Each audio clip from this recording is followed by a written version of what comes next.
Welcome back to the deep dive. Today, we're going, well, really deep. We're looking beyond the usual ways we talk about trauma responses. Yeah, for years, the focus has been on, fight, flight, freeze, fawn, those observable reactions. Exactly. And those are absolutely critical markers, we know that. But they often feel like symptoms, not the root cause, especially when we talk about that devastating internal shattering that happens after, say, narcissistic discard. Right. They don't quite capture the why behind the intensity, the feeling of utter collapse. hmm So we're shifting the question. We're moving beyond just asking, okay, which F did you use? We're asking something much more fundamental today. Which anticipatory stress reflex, or ASR as we'll call it, which one actually ignited? Because beneath every behavior, every one of those Fs, there's this deeper symbolic ignition point, an internal mechanism that's either failed or crucially inverted. And that brings us to mirrored psychic inversion theory, or MPIT. It suggests this collapse isn't just random fragmentation, it's structured, it's predictable, it's reflexive. And the core idea, the real building block here, is this anticipatory stress reflex, the ASR. Okay, so what exactly is an ASR in this model? It sounds like more than just a simple stress response. Oh, much more. MPIT defines it as a preconscious Uh, uh, neuropsychodynamic threshold. Think yeah. of it like a complex firewall and operating system combined. An operating system, wow. Yeah, it filters and organizes everything coming in, your emotions, those gut feelings, your bodily sensations, relational cues, and it does this milliseconds before you're even consciously aware of a trigger. So it's not just blocking threats, it's actively shaping your reality before you even know it. You called it the organizing gate. Precisely. It's the gateway through which you perceive reality itself, how you define who you are, how you calibrate safety. A simple filter might just block something bad. The organizing gate defines what safety is and who you are in relation to it. Okay, that's a huge concept. It is. When it's working well, you maintain psychological coherence, you feel integrated. When it fails or gets distorted, well, your reality basically goes offline. And MPIT says this gate isn't just one thing, it's a system. Exactly, a tripartite system. It builds up over development. MPIT proposes three core components. Okay, let's unpack this tripartite system then. This feels really central. It absolutely is. So first, you have ASR1, the annihilatory stress response. This is the oldest layer, the foundation. Think infantile panic, ground zero trauma. Right, the really early stuff. Then there's ASR2, the anticipatory stress reflex proper. This is the mature, functional organizing gate. When it's healthy, it allows you to make symbolic meaning, stay coherent, process complexity. And the third one, this sounds like where the trouble really comes in for survivors. That's ASR3, the anticipatory shadow reflex. This is the defensive, disordered loop that kicks in when ASR2, the mature gate, gets overwhelmed or inverted, and ASR1, that deep panic, is chronically re-triggered by abuse. Okay, I see the progression. And here's why this framework is so crucial for you, the listener, especially if you've navigated a really high-stakes discard, the kind that feels cold, calculated, completely disorienting. Yeah. When that happens, MPIT suggests the entire system collapses instantly. All three ASRs ignite at once. All three, wow. All three. And that is what drives this state of symbolic collapse, this complete psychic inversion where you feel turned inside out. We really need to map that out today, layer by layer, starting right at the bottom. Okay, let's start right at that base layer then. ASR1, the somatic ground zero of collapse. You said this originates super early, even before language. Exactly. ASR1, the annihilatory stress response, is the earliest reaction we have. It's pre-symbolic, pre-narrative. It forms in infancy, usually when a primary caregiver is chronically misattuned, unreliable, maybe even frightening. So the baby can't make sense of it intellectually. Right. There's no narrative capacity yet. The infant can't think, oh, mom's just stressed today. Right. The experience gets recorded purely as a fundamental, battly existential threat. It's the body's raw recognition of, this is intolerable fragmentation. I might not survive this. That sounds terrifying. We're talking the most primal fear imaginable, not just sadness, but a physical sense of impending doom. That's the infantile panic. The loss of that relational anchor, the person who's supposed to regulate you, feels like immediate physical death is possible. Psychodynamically, you can think of it as the internal death of the good object. The sense of safety just collapses inwardly. And this is why adult survivors, when they collapse, might feel profoundly infantile or regressed, like they're suddenly a small child again, but they don't get why. Precisely. That's ASR1 firing in the present. This system is reacting from that earliest nonverbal place of terror. So, how does this infantile panic distort the adult trauma responses, the four Fs, when ASR1 ignites during something like a discard? It warps them completely. And adult freeze isn't just pausing, it becomes total bodily paralysis. Like you physically cannot move because the threat feels absolutely inescapable, annihilated. Fawn becomes this intense, almost humiliating desperation. Is that frantic regress plea, please come back, please fix this, aimed at the abuser, or even the internal idea of the abuser. You're trying to get regulated, but it comes at the cost of your dignity, your adult self. You feel infantile, demanding, out of control because that pre-verbal survival system is driving the bus. This really grounds it in early development, connecting back to some classic psychodynamic ideas. Absolutely. MPIT sees ASR1 as the structure that somatically records what Fairburn called the bad object, those overwhelming, scary aspects of the caregiver that get internalized. And it's the raw experience of what Melanie Klein called annihilatory anxiety, the deep fear of total disintegration. ASR1 isn't just anxiety, though. It's the felt sense of physiological and psychological collapse at the level of your core being. And because this happens before symbolic language, maybe before age 3, how is it even stored as memory, if not as a story? It gets encoded non-verbally, deeply. It's in procedural memory, how your body does things, and in your autonomic nervous system patterning. We're talking about the early shaping of the right brain hemisphere, which handles nonverbal emotion, the insula, managing gut feelings, the orbitofrontal cortex, linking emotion, and social stuff. People like Alan Shore and Dan Siegel have written a lot about this, how early misattunement shapes these systems. Exactly. It sets up this hypervigilant, dysregulated baseline. This isn't just a bad event you can think your way out of. It's baked into your neurobiology, developmental trauma. So ASR1 is like the body's first, deepest prediction error, isn't it? Predicting disaster based on past bodily states. That's a really powerful way to put it. Think about predictive coding theories from people like Anil Seth or Manos Sekuri's selfhood, arising from the brain predicting internal states accurately. ASR1 establishes that original visceral prediction error. I am not safe. My body will fail me. Connection is dangerous. And that signal stays true on a body level no matter what the adult mind thinks. Yes. It's a deep subcortical reality, that fundamental synchrony between brain, body, and environment that researchers like Northoff say is key to selfhood. Right. It gets violently disrupted by ASR1 trauma, leading to this persistent background feeling of wrongness or instability. And facing that constant internal threat signal must lead to some kind of protection, right? A way to wall it off. Yeah. You mentioned a false self-casing. Yes. ASR1 trauma doesn't just wound, it restructures how you perceive everything. The false self-casing is this brittle, hardened identity. It's built specifically to avoid re-experiencing that annihilatory panic. So it's a defense, but a really rigid one. Extremely rigid. It often restricts authenticity because being real feels too dangerous. Vaknin talks about narcissists using snapshotting to freeze an ideal image.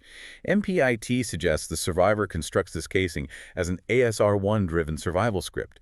It's a performance designed to seal off the gate, to prevent that infantile collapse from ever happening again. And this casing becomes the bedrock for all the later, more complex trauma adaptations. Okay, so if ASR1 is that ground zero panic, we absolutely need to understand the mechanism that's supposed to stop us from constantly falling back into it. That brings us to the centerpiece of healthy adult functioning. ASR2, the mature anticipatory stress reflex. This is the organizing gate working properly, right? In its functional, healthy state. How does a mature ASR2 handle stress differently from the raw panic of ASR1? ASR2 is the mature regulatory adaptation. Its key superpower, if you like, is enabling symbolic delay and reflective processing. Symbolic delay, meaning? Meaning, instead of just reacting, panicking instantly like an ASR1, ASR2 acts as an interpretive filter. It allows you to pause, assess the meaning of a threat, consider the context, tell the difference between past danger and present reality, and then choose an adaptive response. Ah, okay. So it shifts you from pure reaction into having some authorship over your response. Exactly. It's the core organizing gate that allows for complexity, for nuance and meaning making. It lets you hold reality together. So ASR2 is basically responsible for what we call emotional regulation, that ability to hold conflicting feelings or ideas without shattering. Absolutely crucial. A healthy ASR2 allows for symbolic ambivalence. That's the capacity to tolerate mixed feelings. Someone can be both frustrating and loved. A situation can be both difficult and manageable. You can integrate the good and bad aspects into a coherent whole. Like reaching the depressive position in Kleinian terms? Precisely. It's that mature psychological achievement. If your ASR2 is strong, You can hold on to a sense of inner safety, a relational anchor. Maybe the memory of safety or the capacity for connection, even when that external anchor is temporarily absent or disappointing.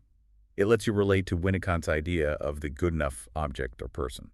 And where does this capacity live in the brain? How is it different from ASR1's terror network? We typically map ASR2 onto more mature brain circuits.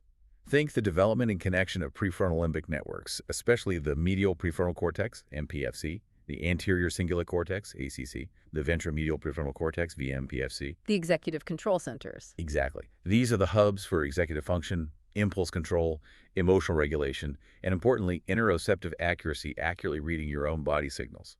A functional ASR2 means your gut feelings are registered properly and matched correctly to what's happening outside, allowing you to trust yourself without constantly falling into that ASR1 prediction error loop. So when we see people handle tough situations like conflict or betrayal without totally falling apart, they maintain boundaries, stay regulated. That's their ASR2 acting as a stable organizing gate. It's filtering the signal correctly. That's the idea. Now, here's where MPIT gets really specific, especially for survivors. This ASR2 gate isn't just on or off. It's not binary. It can function in different configurations. Understanding which configuration you're operating from is honestly key to recovery. Okay, this sounds critical. Let's break down those three states. What's the baseline? First, you have the healthy ASR2. This is the ideal. A stable organizer, permits reflection, handles ambiguity, integrates emotion, allows for genuine connection and reality testing. Makes sense. What's the next state? You said this one is really common for survivors. The inverted ASR2. This is perhaps the most common configuration in complex trauma. The gate itself, the structure, might be intact, but its outputs are systematically reversed because of the abuse scripting it endured. Outputs reversed, Yeah. Meaning, the survivor reflexively assumes they are the source of the problem. They are the threat. They are causing the conflict. It leads directly to that reflexive self-blame, that constant feeling that if you just try harder, apologize more, explain better, you can fix the unsafe situation or the unsafe person. Wow. So the gate is working, but it's pointing the blame inward automatically. Exactly. The internal logic becomes safety equals self-invalidation. Accept the blame to keep the connection. Your reality testing gets warped to preserve the relationship. Even if that relationship is the source of the danger, you end up constantly apologizing, over-explaining, trying to preempt attacks. That explains so much. Okay, and the third configuration, you mentioned this is more typical of perpetrators? Yes, the disordered ASR2. This is often seen in narcissistic or severe borderline states. Here, the gate isn't just inverted, it's functionally damaged, or may even be effectively absent. What does that look like in practice? Reality gets processed through immediate, raw, effective reaction, and often delusional projection or attribution. There's very little capacity for nuance, delaying gratification, or holding that symbolic ambivalence we talked about. They can't tolerate complexity or uncertainty. So they have to control the outside world. Entirely. They rely on controlling the external environment, usually other people, like you, to try and stabilize their own chaotic internal state. They lack the internal capacity to regulate meaning, which is why MPIT argues they lack true effective authorship over their own lives. Everything difficult has to be projected outward. And it's this failure or inversion of ASR2 combined with that deep underlying ASR1 panic that sets the stage for the third and arguably most insidious reflex system, ASR3, the anticipatory shadow reflex. The shadow reflex. That sounds ominous. Like the system's last, desperate, and ultimately self-destructive attempt to cope. That's a good way to think about it. ASR3 is a disordered symbolic reflex. It emerges when the adult gate, ASR2, is consistently overwhelmed or inverted, and that ASR1 panic keeps getting re-triggered by ongoing abuse or relational trauma. ASR3 isn't just a defense against pain. It's a false organizing system that actively replaces truth, authenticity, your real self, with what we call survival mirroring. Survival mirroring, constantly reflecting back whatever the environment seems to demand for safety. So it's like living in a permanent state of performance. Exactly. And that performance has one core goal, symbolic invisibility. The driving motive of ASR3 is to become whatever is required, compliant, agreeable, perfect, invisible to avoid pain, rejection, or triggering that ASR1 annihilation anxiety. It filters everything through the abuser's logic, which has become internalized. We call this internalized threat logic. So your whole system isn't geared towards thriving or being authentic. It's just constantly scanning and adapting to preempt disapproval or attack. Precisely. Your internal compass is permanently oriented towards threat detection and appeasement. often unconsciously. And this must be why the standard trauma responses, fight, flight, freeze, fawn, look so different, almost mutated or muted in complex PTSD, if ASR3 is running the show. They get completely distorted, inverted, or they collapse inwards. For instance, fight might collapse into obsessive intellectualizing, trying to analyze the trauma away, turning the aggression onto the self or into endless research. Instead of fighting the threat, you fight to understand it endlessly. Right. Freeze becomes profound depersonalization or derealization, that feeling of being detached, foggy, unreal. It's kind of psychic numbing or retreat. And fawn. Fawn often becomes philosophical or spiritual bypass. How so? The survivor might prematurely forgive the abuser, claim the experience made them stronger, insist they're over it, or adopt a stance of being better alone. Yeah. They're essentially tuning compliance inward, preemptively sacrificing their own needs and authentic feelings to maintain a sense of internal pseudo-safety dictated by ASR3. That point about intellectualizing is so sharp. Someone can spend years reading every trauma book, mapping the abuser's patterns, but they haven't actually let themselves feel the grief or the anger. Exactly. That's the neuropsychological scar of ASR3 in action. On a biological level, the body is often screaming the insula might be hyperactive from chronic vigilance. But the symbolic self, controlled by ASR3, enforces this effective muting. Yeah. You're not broken, you're symbolically inverted. Your system prioritizes avoiding internal conflict, staying invisible, compliant, over engaging authentically with your own reality or external reality. And this whole inverted system is maintained by living inside what MPIT calls the Hall of Mirrors. Yes, the Hall of Mirrors is that internal psychic space where your sense of self is just a distorted reflection, endlessly bouncing back the script dictated by the internalized abuser or the internalized threat logic. It's sustained by what we term coercive snapshotting. Coercive snapshotting, like the abuser demanding you stay frozen in one particular image. Exactly. The abuser needs you to be a specific, usually idealized or devalued, static image. ASR3 becomes the internal gatekeeper of this hall, constantly scanning your thoughts, feelings, and behaviors, ensuring you perform the safest version of yourself, the one that matches the snapshot, erasing genuine needs and authentic expression to remain legible and non-threatening to that internalized critical gaze. I bet survivors have moments where they suddenly see this performance happening. Absolutely. People describe these snapback moments. They might feel like they're suddenly watching themselves perform in a stressful situation, like they're outside their body controlling a puppet. Or they experience losing time after an intense interaction. These aren't just dissociation. They're symbolic enactments of ASR3 kicking in, seizing control. The mind and body have learned this elaborate script to pass as okay, even when internally it's pure chaos. Okay, so what happens when the final straw breaks? The discard, the ultimate betrayal. When this incredibly sophisticated ASR3 simulation just can't hold anymore. That catastrophic moment is what MPIT terms collapse-induced psychotic regression, CIPR. Psychotic regression, that sounds really serious. It feels incredibly serious, and it is acutely destabilizing, but it's crucial to differentiate it from classic psychosis. CIPR happens when the ASR3 symbolic simulation shatters. The external anchor of the relationship, however toxic, is ripped away, and the internalized threat logic suddenly has no external object to manage or appease. The whole system implodes. So it's a breakdown of the false structure. Exactly.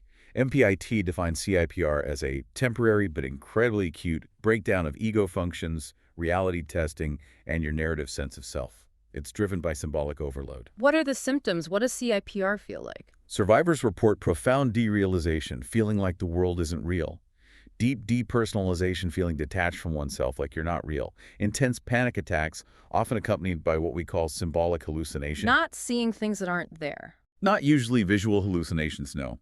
More often, it's overwhelming internal dialogues that sound exactly like the internalized voice of the narcissist, accusing, condemning, criticizing. Or vivid, intrusive emotional flashbacks that feel like the past is happening right now. The system is just cycling violently and chaotically through ASR1's dissolution terror, the distorted ASR2's confusion, and the utter failure of ASR3's coping mechanisms. It's a terrifying internal storm. Getting through that CIPR state sounds absolutely devastating, but MPIT suggests the stage after the acute crisis can be deceptively tricky, almost more dangerous in the long run. This false finish line idea. Yes, this is possibly one of the most insidious traps in the recovery journey. After the sheer hell of symbolic collapse and maybe CIPR, the system scrambles to stabilize using the only defenses it really knows, often variations of ASR3. So the survivor stops crying, stops the obsessive chasing or ruminating, and actually starts functioning really well. Exactly. On the outside, they can look incredibly high functioning. They get back to work, maybe excel. They stop talking about the abuser constantly. They seem composed, rational. From the outside, it looks like they've processed it, moved on, maybe even reached a kind of resolution. It looks like they've achieved that psychological maturity we talked about with ASR2, the depressive position. But MPIT is saying this is often a mimicry, an illusion. It's very often a mimicry. We call this state the false depressive position, or maybe more accurately, reaction formation in collapse.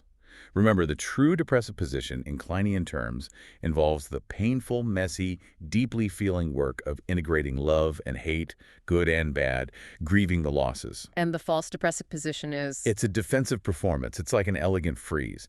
The outward storm is calmed, they've stopped thrashing, but underneath that calm surface, the emotional core is still fragmented, unprocessed, silent, buried under ice. Okay, if someone is high functioning, seemingly doing well, how can they or someone supporting them spot that this might be a reaction formation, not true healing? What are the behavioral tells? There are definite patterns, usually designed to mask that internal void. First, hyperfunctioning. This is classic. Doubling down obsessively on work, fitness goals, cleaning the house spotlessly, anything external to prove competence and avoid the internal chaos. They might be incredibly productive, but often joyless. Right, achieving but not feeling. Exactly. Second, over-intellectualizing. They bypass the raw grief by diving into excessive, often academic analysis of trauma, narcissistic personality disorder, attachment theory. They turn their pain into an intellectual puzzle to be solved rather than an emotional experience to be felt and mourned. Replacing feeling with knowing again. Precisely. Third pattern, helping others obsessively, pouring all their energy into fixing or saving others, becoming the go-to support person. Their empathy for others might be sky high, but their compassion for themselves is virtually non-existent. It's another way to avoid their own internal landscape. That makes sense. And the last one. Shutting down intimacy. This is huge. They might say things like, I'm just working on myself right now, or I don't have time or energy for relationships, or I'm better off alone. While self-focus can be healthy, in this context, it often reinforces the ASR3-driven disconnection. It preempts the vulnerability required for real intimacy because connection still feels fundamentally unsafe based on the ASR1, ASR3 programming. It all mimics healthy boundaries or self-care so well, but the motivation is defense, not growth. What about the internal signs, the language people use when they're in this state? The language is very revealing. You'll hear statements that signify profound internal disconnection, like, I just don't feel anything anymore.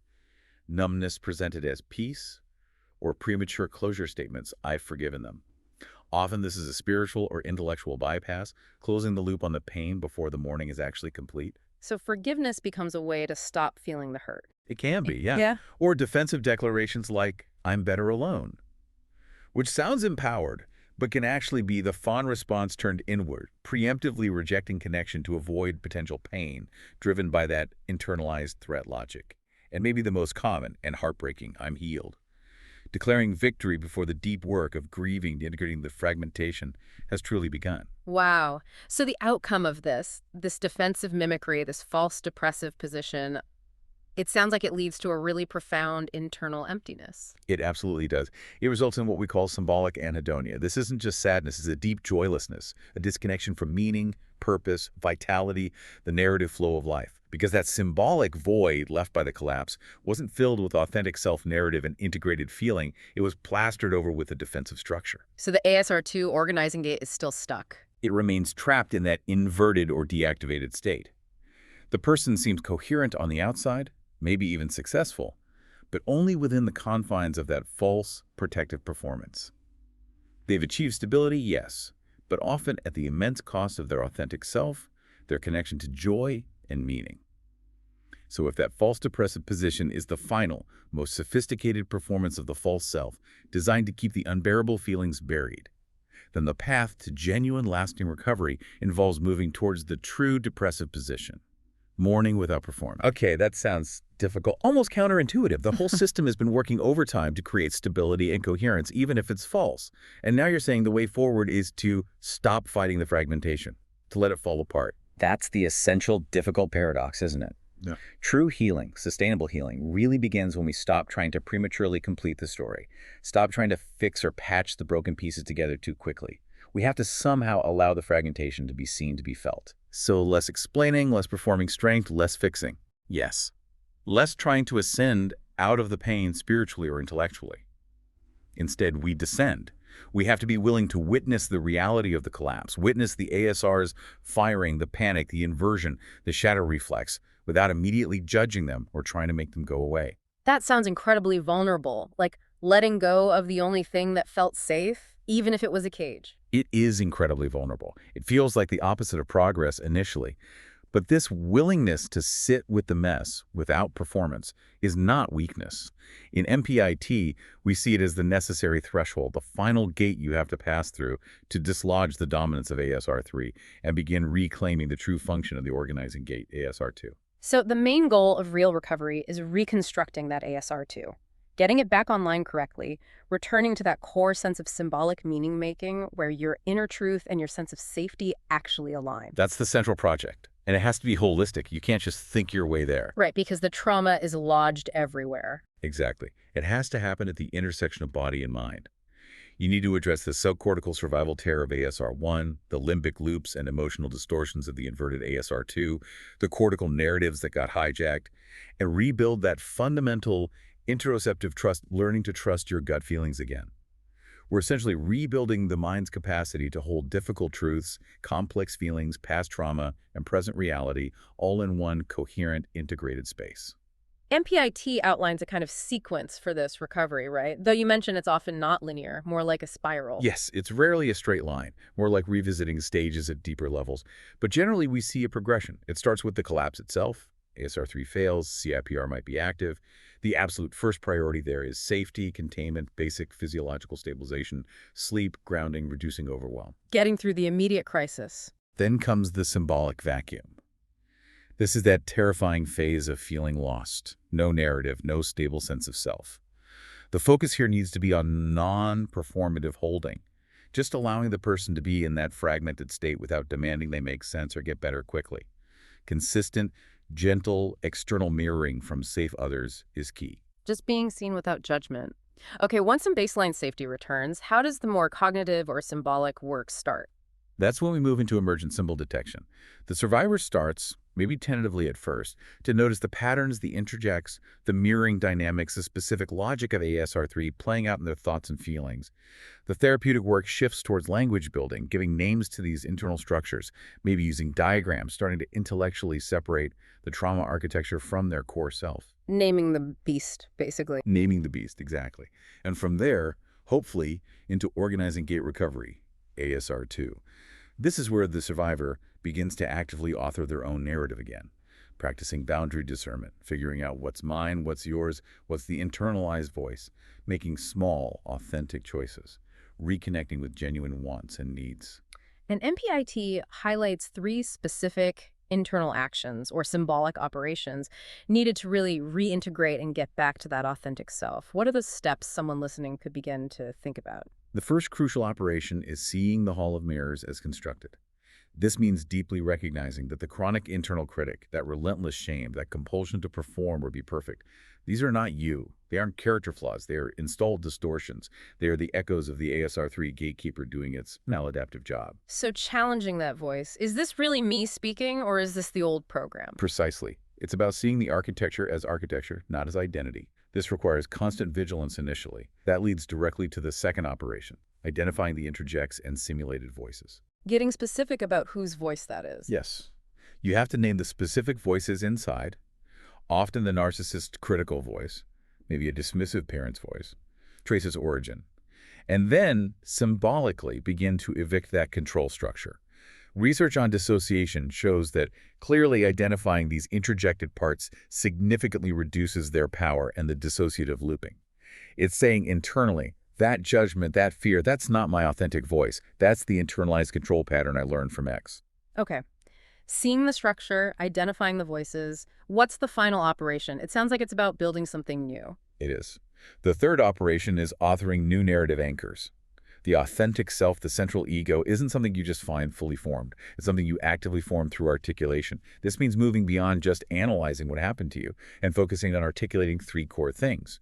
This is what happened, the objective truth as best you can tell. This is what it meant to me, your subjective emotional truth, and this is who I am now, separate from that experience and that meaning. Taking back the pen, Defining yourself on your own terms. Exactly. It's the return to what we call the vertical axis of authenticity, finding that internal alignment where symbolic freedom allows you to think, feel, speak, and choose without that constant internalized surveillance from ASR3. And it feels really important to say none of this deep, hard work, especially dismantling ASR3, can really happen in a vacuum. The relational piece seems vital. Absolutely crucial. You can't heal relational trauma in isolation. The therapeutic relationship, or any truly safe, attuned relationship, acts as the symbolic reattunement engine. How does that work? The therapist, ideally, provides that reliable, non-distorting mirror, a consistent gate where the client is seen accurately, without judgment, without needing to perform safety. The survivor's internal system, which is primed by ASR1 and ASR3 to predict punishment, abandonment, or misattunement, finally receives consistent, reliable, attuned feedback. So the internal prediction system starts to update. It's exactly. The interoceptive predictive inference system can start to recalibrate based on new relational data. Mm. Oh, I expressed a need and the world didn't end. I showed vulnerability and I was met with care. This consistent, secure relational repair is fundamentally how the ASR2 gate gets rebuilt and brought back online correctly. It's learning on a deep nervous system level that relating can be safe and that your authentic self can be true and accepted simultaneously. So we've taken quite a journey today through mirrored psychic inversion theory. We started way down deep with the primal terror and somatic dissolution of ASR1. Yeah, that infantile panic at the core. Then we looked at the potential for mature organization and meaning-making in ASR2, the organizing gate, And how that gate can become inverted or disordered under duress. leading us to the complex, defensive, survival-based inversion created by ASR3, the shadow reflex, with its hall of mirrors and performative existence. And MPIT really emphasizes that the structural collapse or inversion of that ASR2 organizing gate is the central event in the survivor's psyche. All those symptoms we see, the dissociation, the shame, the numbness, the looping thoughts, they're downstream from that fundamental inversion of the self system. Understanding that architecture, seeing it as architecture, is really the key to beginning to find your way out of the Hall of Mirrors. Absolutely. So if you're listening to this and you've been through that hell, maybe you've stabilized, you stopped crying, you're hyperfunctioning, you might even genuinely believe you've healed. But if there's still that nagging feeling, that sense that something vital just doesn't click. That is not a personal failure. Please hear that. That's very likely the anticipatory shadow reflex, ASR3, still operating in the background, keeping you safe by enforcing a performance of coherence, of being done with it all. It's a highly sophisticated defense structure that helped you survive. It's not a moral weakness or a sign you didn't try hard enough. And just recognizing that structure, beginning to name it, that's often the first and maybe the hardest step towards symbolic reclamation, towards moving from that ingrained compliance back towards genuine authenticity. Yeah, because true authorship, that sense of really driving your own life from an authentic place, it doesn't emerge when these old ASR reflexes magically vanish. They probably never vanish entirely. They're part of your history. Authorship emerges when they are finally seen, acknowledged, held with compassion, and integrated into a larger, more coherent narrative of who you are now. So the goal isn't to erase the reaction, but to gain authorship over the reaction. Beautifully put. Authorship over reaction rather than being perpetually defined by it. So maybe the provocative thought we leave you with today is this.